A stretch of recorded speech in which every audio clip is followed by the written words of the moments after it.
మామ గుర్తుపెట్టుకో, నీకే చెప్తున్నా మామ, నీకే రే మగ వ్యక్తి, నీకే గుర్తుపెట్టుకో. ఒక్కసారి నిన్ను కాదని అమ్మాయి నీ దగ్గర ఇచ్చిన వెళ్ళిపోయిన అమ్మాయిని నువ్వు మళ్ళా రానిచ్చినావు అనుకో తమ్ముడు, నీ జీవితం మాన్య ఆగిపోతుంది. గుర్తుపెట్టుకోరు నా ప్రాణ స్నేహితుడు. ఏమంటావు షార్క్ బాయ్? గుర్తుపెట్టుకో, జీవితం ముందుకు పోదు, మానసికంగా ఇబ్బందికి గురై చాలా కాకుండా పోతావురా నా తమ్ముడు. ఏనాడు నిన్ను ఆ అమ్మాయి వదిలేసిందో ఆనాడే నువ్వు ఒంటరి పోరాటం చేయరు. అరే నేను చెప్తున్నా తమ్ముడు, గుర్తుపెట్టుకోరా, నా పేరు రాజు, ఒంటరి పోరాటం ప్రభాయ్. ఒకసారి మన ఛానల్ వీడియోలు మొత్తం చూడండి, మీకు అర్థమవుతుంది. నిన్ను కాదన్న అమ్మాయి నీ దగ్గరకు వచ్చినా కూడా నువ్వు జాలి గుణంతో నీ దగ్గర రానిచ్చుకున్నావో నీ జీవితం జీరో.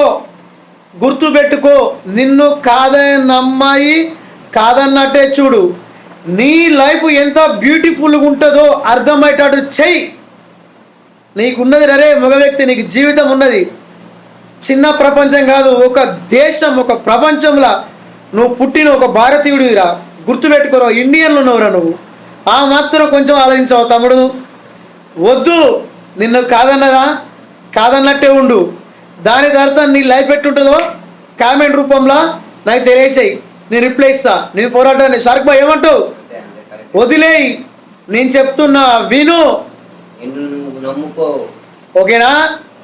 జై హింద్.